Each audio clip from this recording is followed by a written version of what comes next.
வணக்கம். வாழ்க்கையில எப்பவுமே முந்தி வரணும்னு ஓடிக்கிட்டே இருக்கோமே, அது மட்டும்தான் நிஜமான வெற்றியா? இன்னைக்கு நாம ஈதனுங்கிற ஒரு சின்ன பையனோட கதையிலிருந்து ஒரு சூப்பரான விஷயத்த பத்தி பேச போறோம். இது வெறும் ஓட்டப்பந்தயத்தை பத்தினது இல்ல, வெற்றியை பத்தி நாம வச்சிருக்கிற கண்ணோட்டத்தையே மாத்த போற ஒரு அருமையான கதை. வாங்க நேரா விஷயத்துக்கு போலாம். இப்போ உங்ககிட்ட ஒரு நேரடியான கேள்வி. வாழ்க்கையில ஜெயிக்கிறதுனா என்ன? ஃபர்ஸ்ட் வரது மட்டும்தான் வெற்றியோட அளவுகோலா? ஈதனோட கதைக்குள்ள போறதுக்கு முன்னாடி இந்த கேள்விய கொஞ்சம் மனசுல வச்சுக்கோங்க. ஏன்னா இதுக்கு கிடைக்கப் போற பதில் உங்களை நிச்சயமா சிந்திக்க வைக்கும். பகுதி 1, வெற்றியின் அளவுகோல். நம்ம ஈதனோட உலகத்துல ஒரே ஒரு ரூல் தான். முதல்ல வரணும். அவனோட 2 பந்தயங்களை எடுத்துக்கோங்க. தனக்கு ஈடான ரொம்ப வலிமையான இளைஞர்கள் கூட போட்டி போடுறான். அவனோட மன உறுதியையும் உடல் பலத்தையும் முழுசா பயன்படுத்தி எல்லாரையும் பின்னுக்கு தள்ளிட்டு மின்னல் வேகத்துல எல்லை கோட தொடுறான். சும்மா பறக்கறான் பையன். இது எதை காட்டுதுன்னா, நம்ம சமூகத்தோட ஒரு பொதுவான எதிர்பார்ப்ப மிகச்சிறப்பா விளக்குது. ஈதன் முதல்ல வர்றான், அத பாக்குற கூட்டம் பயங்கரமா ஆரவாரம் பண்ணி கைதட்டி கொண்டாடுறாங்க. நம்மளோட தனிப்பட்ட சாதனைகளுக்கு உடனுக்குடன் கிடைக்கிற சமூகத்தோட அங்கீகாரம் இதுதான். ஆனா இங்க தான் ஒரு ட்விஸ்ட். அவ்வளவு பெரிய கூட்டத்துல ஒரு அறிவார்ந்த முதியவர் மட்டும் எந்த உணர்ச்சியுமே இல்லாம ரொம்ப அமைதியா நின்னுட்டு இருக்காரு. ஈதன் இவ்வளவு பெரிய வெற்றி பெற்றோம், அவர் ஏன் கைத்தட்டல, ஏன் கொண்டாடல? செம்ம சஸ்பென்ஸா இருக்குல்ல? பகுதி 2, எதிர்பாராத போட்டியாளர்கள். ஈதனுக்கு கொஞ்சம் கர்வம் தலைக்கேறிடுச்சு.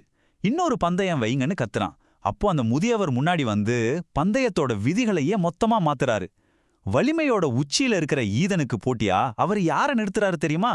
ரொம்ப பலவீனமான ஒரு மூதாட்டியையும் பார்வையற்ற ஒரு மனிதரையும். என்னது இது? ஈதனுக்கு பயங்கர ஷாக்.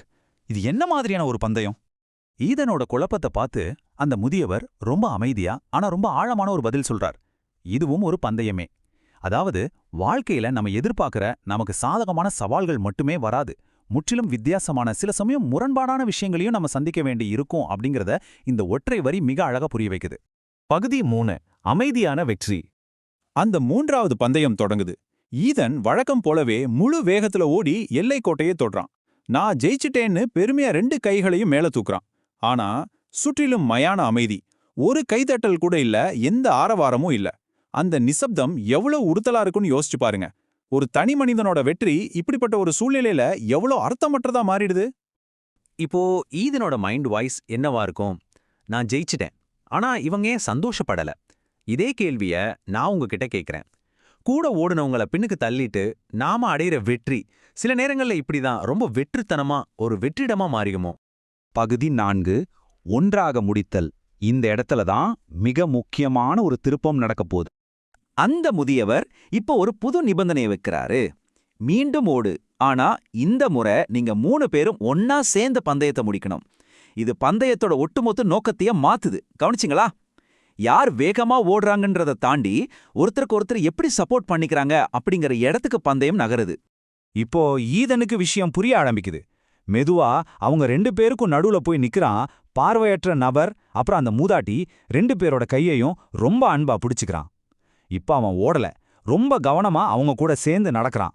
3 பேரும் ஒன்னா சேர்ந்து எல்லைக்கோட்டை கடக்கறாங்க. பாக்குறதுக்கே எவ்வளோ ஒரு அழகான மாற்றம் இது. இப்போ அந்த பார்வையாளர்களோட ரியாக்ஷனை பாருங்க.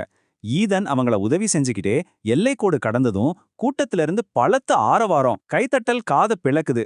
ஆனா இந்த முறை அவங்க சந்தோஷப்பட்டது ஈதனோட வேகத்துக்காக இல்ல, அவனோட இரக்கத்துக்காகவும் மற்றவர்களையும் தன் கூடவே கூட்டிட்டு போன அந்த அக்கறைக்காகவும். இன்னும் கொஞ்சம் குழப்பத்துல இருந்த ஈதன் கிட்ட அந்த முதியவர் அவரோட ஆகச்சிறந்த வாழ்க்கை தத்துவத்தை சொல்றார். இந்த பந்தயத்துல நீ இன்னும் சிறப்பான ஒன்றை வென்றுள்ளாய். மக்கள் உனது வேகத்தை இல்ல, உனது செயலை கொண்டாடுகிறார்கள். ஒருத்தரை வீழ்த்தி ஜெயிக்கிறத விட கீழே இருக்கிறவங்கள கைதூக்கி விடுறது தான் ஒரு சமூகம் கொண்டாடுற உண்மையான வெற்றி. பகுதி 5, வாழ்க்கை என்னும் பந்தயம். இப்போ இந்த கதையில இருந்து நம்ம வாழ்க்கைக்கு வருவோம். இது ஈதனோட கதை மட்டும் இல்ல, நம்ம கதையும் தாங்க. உங்களை நீங்களே ஒரு நிமிஷம் கேட்டுக்கோங்க. நீங்க எதற்காக ஓடிக்கிட்டு இருக்கீங்க? அடுத்தவங்கள முந்தி போகணுங்கிற அந்த ஒரு காரணத்துக்காக மட்டுமா? வெற்றியை பத்தி நீங்க வச்சிருக்கிற அந்த உண்மையான அர்த்தம் என்ன? அந்த முதியவர் சொன்ன ஒரு ஆழமான எச்சரிக்கையை நாம எப்பவும் மறக்கக்கூடாது.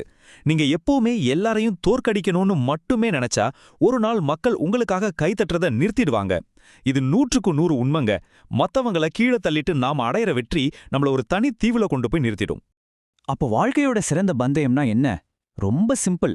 பலவீனமானவங்க இல்லனா நம்ம உதவி தேவைப்படுறவங்க அவங்களையும் நம்ம கூடவே சேர்த்து இலக்கு அடைய உதவுறது தான். இது வெறும் நான் அப்படிங்கிற சுயநலத்திலிருந்து நாம அப்படிங்கிற சமூக பொறுப்புணர்வுக்கு மாறுற ஒரு பிரம்மாண்டமான பயணம். ஆக இந்த கதையோட இறுதிச் செய்தி இதுதான். வெற்றி பெறுவது மட்டுமே இங்க முக்கியமல்ல, நீங்க எப்படி ஓடுறீங்க அப்படிங்கிறது தான் உண்மையாவே முக்கியமானது. நீங்க எந்த பாதையில போறீங்க, சுத்தி இருக்கிறவங்க கிட்ட எப்படி நடந்துக்கிறீங்க அப்படிங்கிறது தான் உங்களுக்கான உண்மையான அடையாளத்தை உருவாக்குது. கடைசியா உங்களை யோசிக்க வைக்கிற மாதிரியான ஒரு ஆழமான கேள்வியோட இந்த தொகுப்பை நான் நிறைவு செய்றேன். உங்க வாழ்க்கையோட இறுதியில நீங்க திரும்பி பார்க்கும்போது உங்களுக்கு பக்கத்துல ஓடி வந்தது யாரு? கொஞ்சம் சிந்திச்சு பாருங்க. உங்க பயணத்துல நீங்க யாரையெல்லாம் உங்க கூட கூட்டிட்டு வந்திருக்கீங்க? இந்த கேள்வியை உங்ககிட்டயே விட்டுட்டு நான் விடைபெறுகிறேன். தொடர்ந்து சிந்திப்போம், சேர்ந்து வெல்வோம்.